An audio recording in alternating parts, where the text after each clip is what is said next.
uma perspectiva que me tem feito muito bem. Eu primeiro preciso justificar porque eu vou falar as coisas que eu vou falar daqui a pouco, tá bom?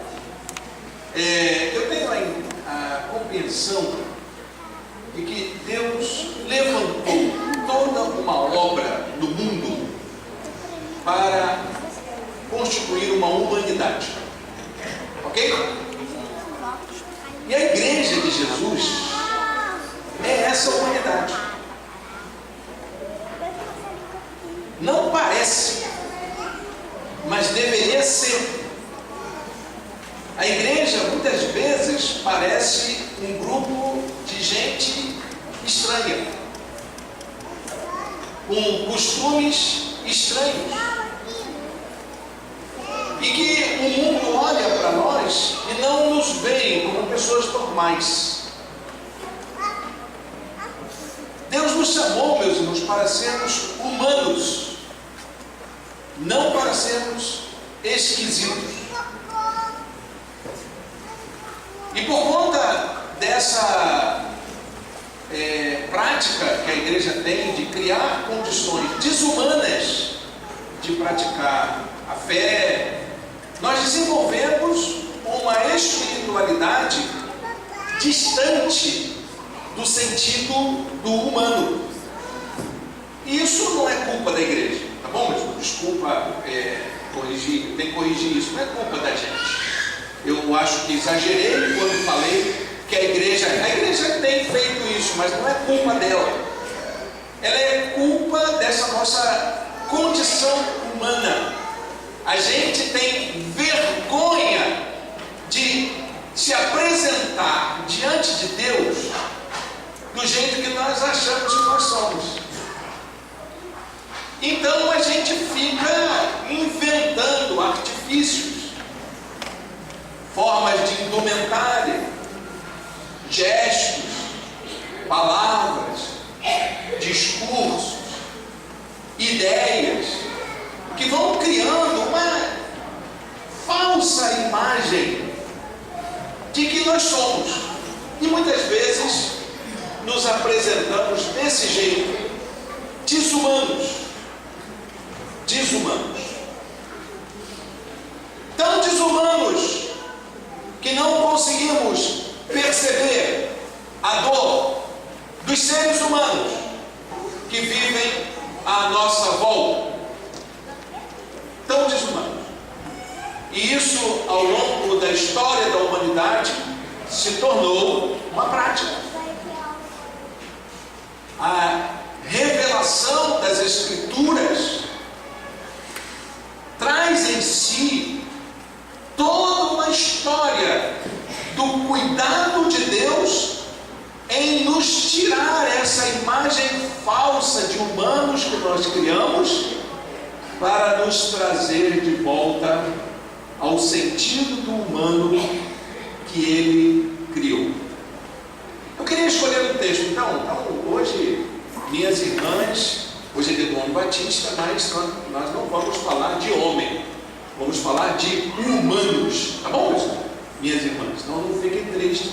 Toda vez que eu falar humano, ser humano, eu estou falando de homens e mulheres criados à imagem e semelhança de Deus, ok?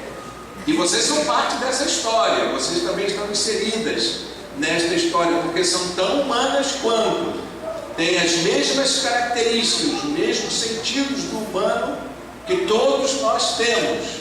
Nós não temos humanos de um tipo e humanos de outro. Deus criou uma humanidade só.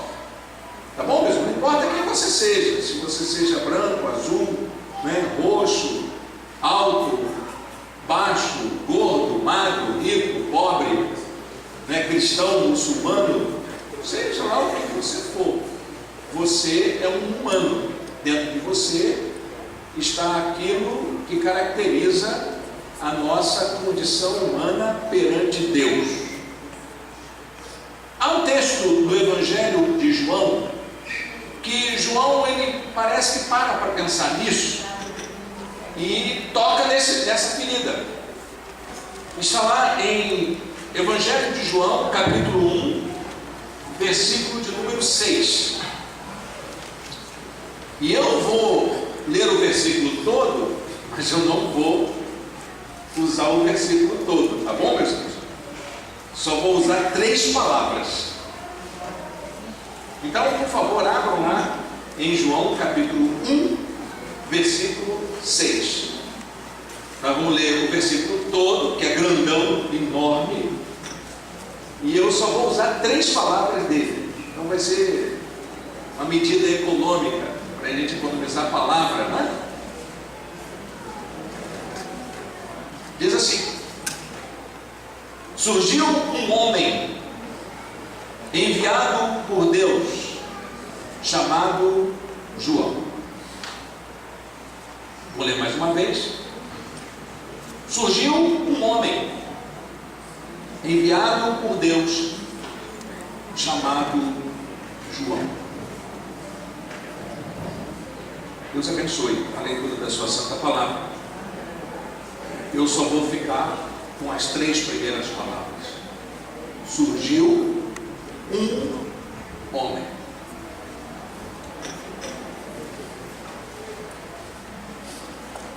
Parece que João está fazendo uma apresentação no seu evangelho de um fato histórico: a revelação de Deus em Jesus Cristo. O ser humano que viveu entre nós, que viveu a nossa vida, sentiu nossas dores, suportou todas as nossas condições, até experimentar a morte considerada na época a mais cruel, morte de cruz. E ele, então, quando fala dessa revelação de Deus em Cristo, ele diz: não, mas peraí, eu tenho que dizer o seguinte: antes dessa história toda acontecer, houve um homem. Surgiu um cara que fez essa ponte, a gente entender isso, senão a gente não entenderia. Seu nome era João Batista, e ele foi enviado por Deus. Sem a figura de João Batista, o povo daquela região não saberia claramente o que seria a figura do Messias. Eles tinham ideias desse tipo esquisita que nós temos. O que seria o Redentor que Deus iria enviar? Um super-homem. Naquela época não tinha a ideia do super-homem.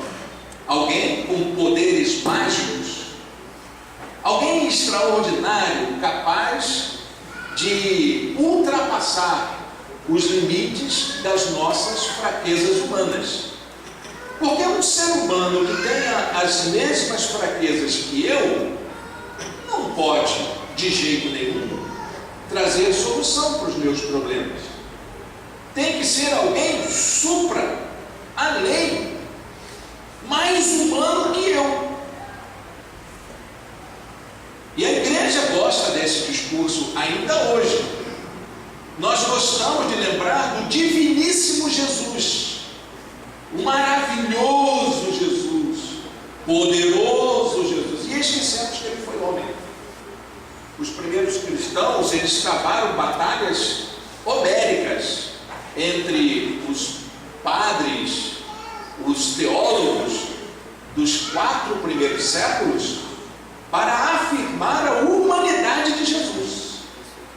Teve até um que chegou a dizer que se Jesus não assumiu inteiramente a nossa humanidade, ele não redimiu a gente. Ele disse: o que não é assumido não é redimido. Para que Jesus fosse o nosso Redentor, ele teve que se fazer homem como a gente. Imagine a figura de um ser humano, todos os seus temores, todas as suas angústias, tudo aquilo que caracterizou a nossa vida até agora, né? Nossa maneira de aprender as coisas, nossa maneira de ver o mundo, nossas paixões, né? As coisas que nós gostamos. Eu fico imaginando que talvez Jesus tivesse gostos, né, alimentares bastante peculiares. Não é à toa que na ceia do Senhor ele escolheu o pão e o vinho. A mesa, o banquete da mesa da ceia da Páscoa tinha muitas opções, coisas até que eu acho que escolheria diferente. Escolheu 2 elementos até muito sem graça da mesa. Tinha cordeiro na mesa, assado, churrascando. Por que ele não escolheu o cordeiro? Era o símbolo dele. Tinha tâmaras. Você sabe o que é uma coisa que foi entendida como, pelos primeiros hebreus, como o néctar de Deus para eles? Ele ter escolhido a tâmara, mas ele escolheu o pão e o vinho. Ele tinha gostos, ele tinha preferências, ele tinha sentimentos. Quando viu o seu amigo Lázaro morto, ele chorou.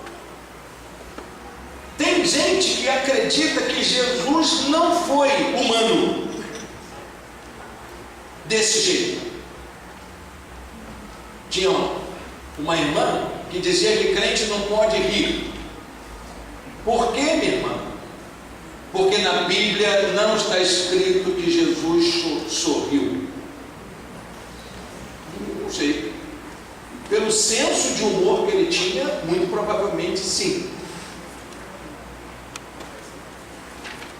Uma pessoa que conta uma história, como a história do juiz iníquo, ele tem que estar muito bem humorado, não é verdade? Aquela viúva enchendo a paciência do juiz, até o juiz, né, chegar nas medidas, ele entende essa mulher louca. Pelo amor de Deus, para essa mulher calar a boca.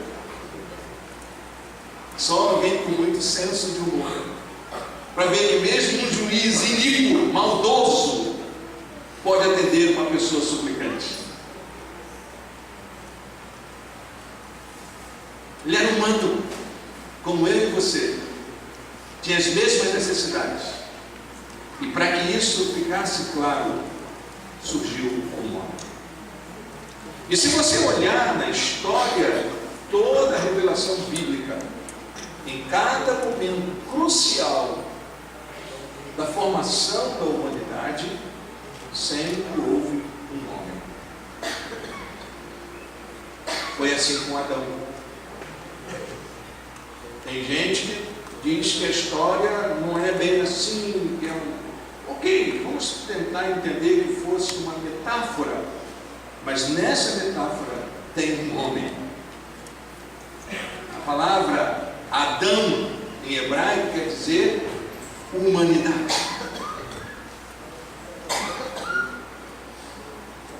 E essa humanidade é representada por uma pessoa. Olha só, eu estou partindo da hipótese de que você não acredita que a história bíblica é verdadeira. Estou partindo dessa hipótese. Mas, e mesmo que você duvide dessa história, você precisa parar para pensar o seguinte: mesmo lá, Deus está dizendo para nós que para que a humanidade surgisse, foi preciso de um homem. Um homem que causou toda essa transformação, de tal maneira que, porque Adão pecou, toda a humanidade pecou. A humanidade inteira estava representada nele, nas ações dele.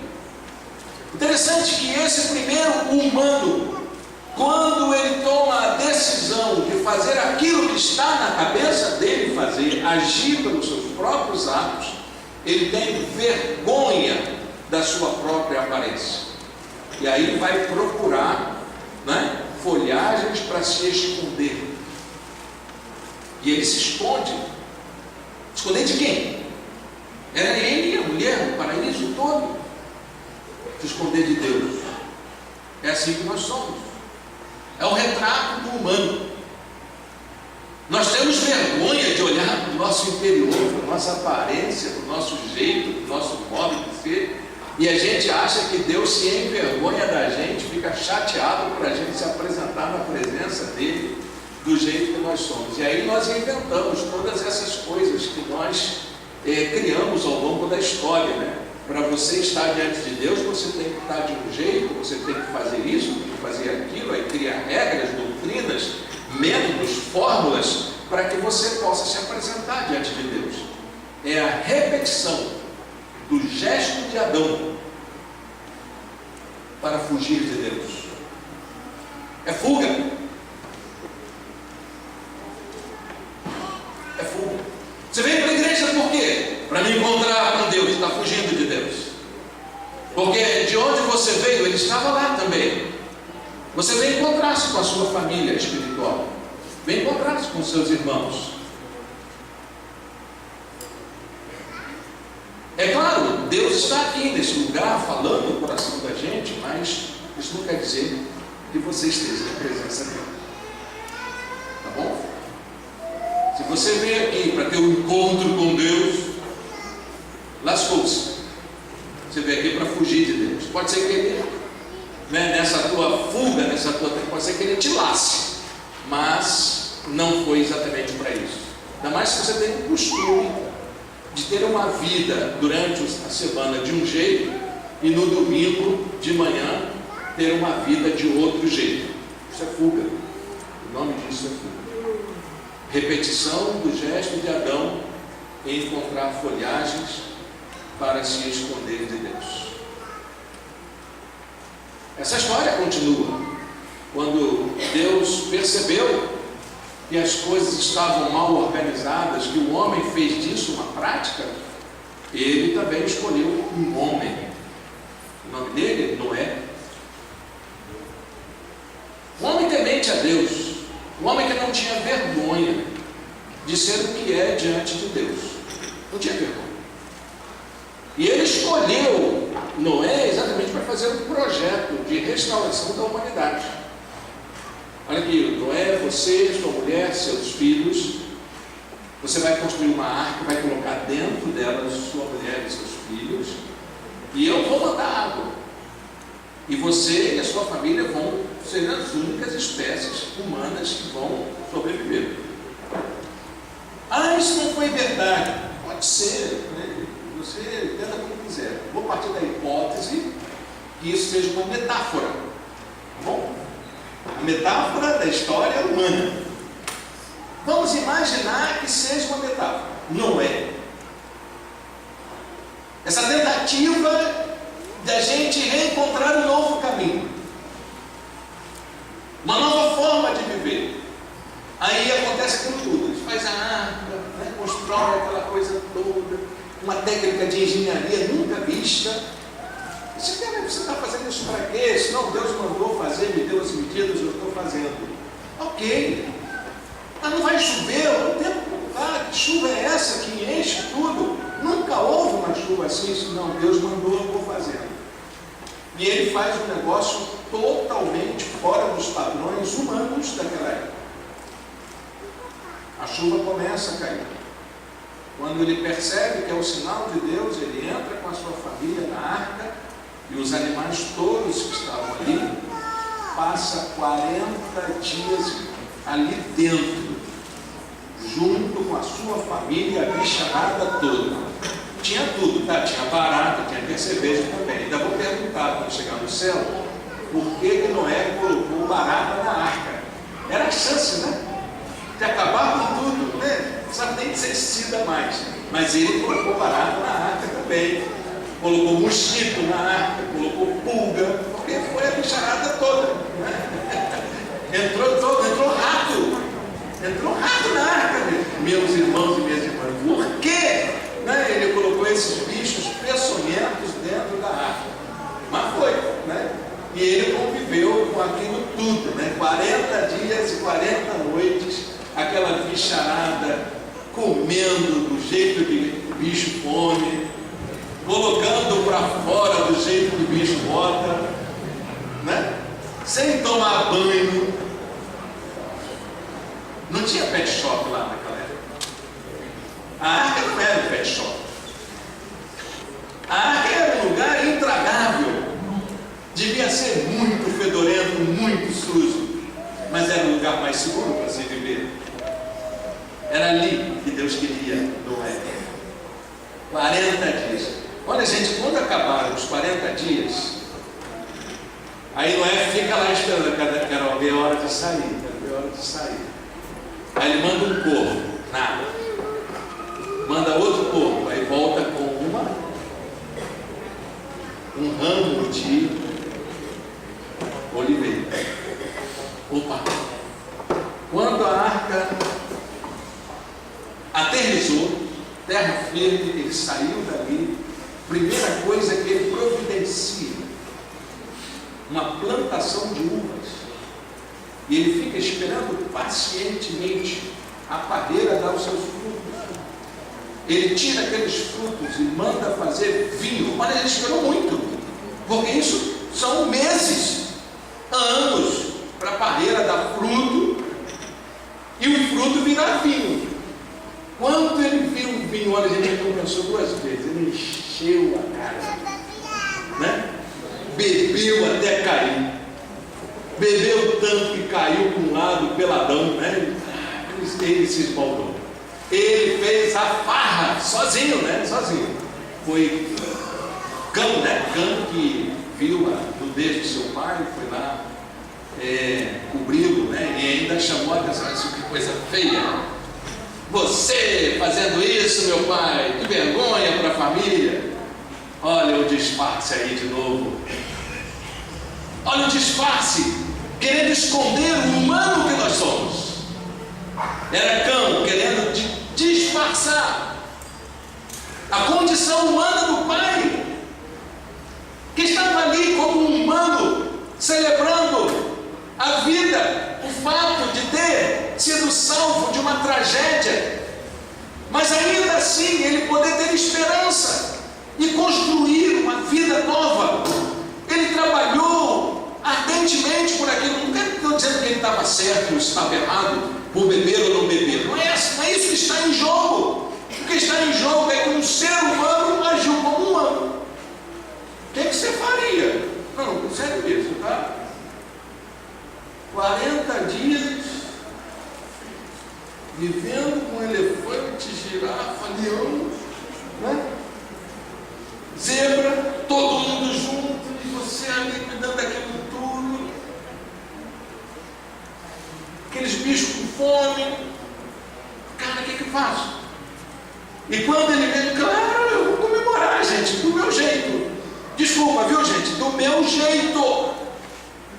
Eu não vou fazer um culto solene como esse maravilhoso com uma banda. Não tem banda, não tem nada, só tem minha família, eu e meus filhos aqui.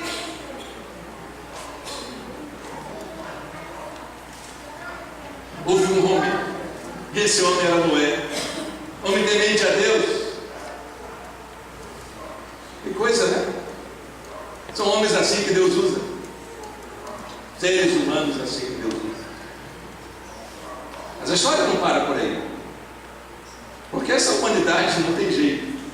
A história humana é caracterizada por algumas coisas, né?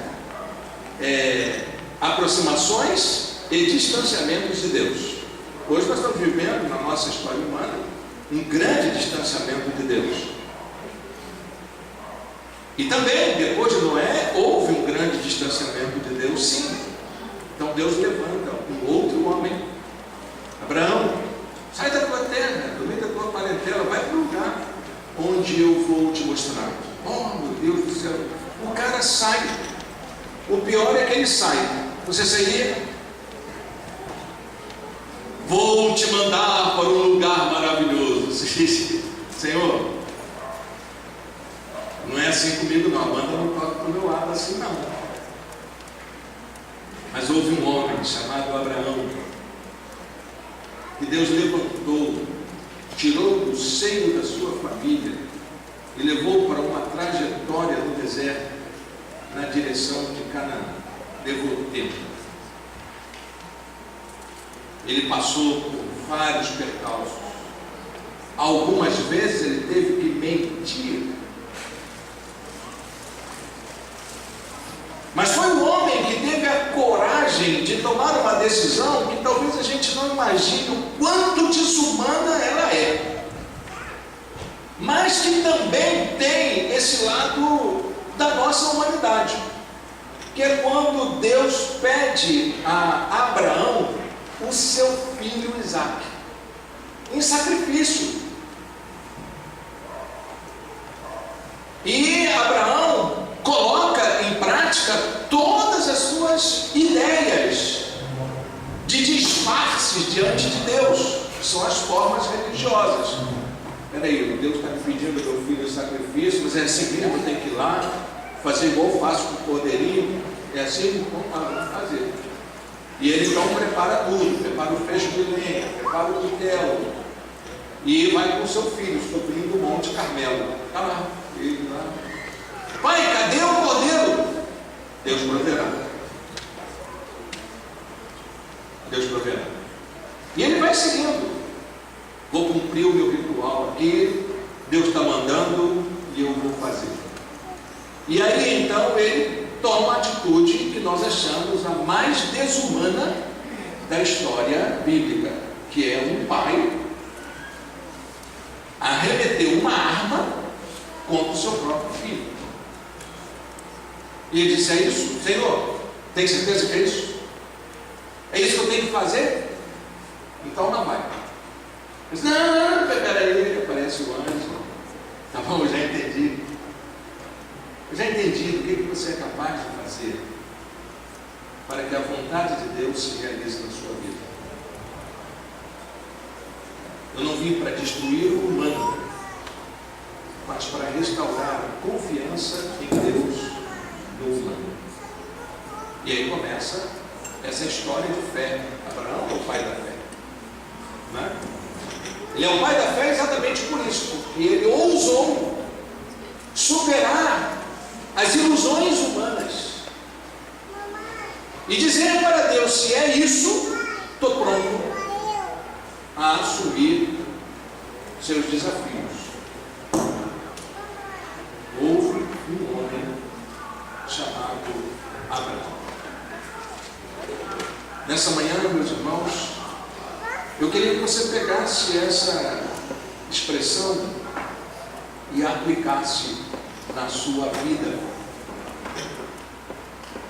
Eu tenho a certeza que você não tem a família que gostaria de ter, não é verdade? Eu tenho certeza que você não tem a vida profissional que você gostaria de ter. Eu tenho certeza que você não tem a vida cristã que você gostaria de ter. Tenho certeza que você não tem os relacionamentos que você gostaria de ter. Mas a Bíblia diz que para restaurar o que há de melhor no humano, sempre há alguém, um ser humano, que Deus levanta para fazer a diferença no mundo. Quem sabe, não é de você que a sua família está precisando nesta hora. Alguém que venha viver a sua humanidade dentro da família, não para ser um cara esquisito dentro de casa, impondo regras e doutrinas lá na sua casa, que são disfarces e fugas da presença de Deus. Quem sabe não é de alguém como você, né? Como foi dito para a rainha Esther, né? Quem sabe não é para um tempo como esse que você foi escolhido. Viu, meus irmãos? Houve mulheres também, não um homem só. Houve Débora. E quem sabe não é para um tempo como esse que Deus escolheu você para fazer diferença no seu local de trabalho. Quem sabe não é para alguém como você que Deus está chamando para ser alguém que realize as mudanças que o mundo precisa a partir dos seus pequenos relacionamentos. Quem sabe?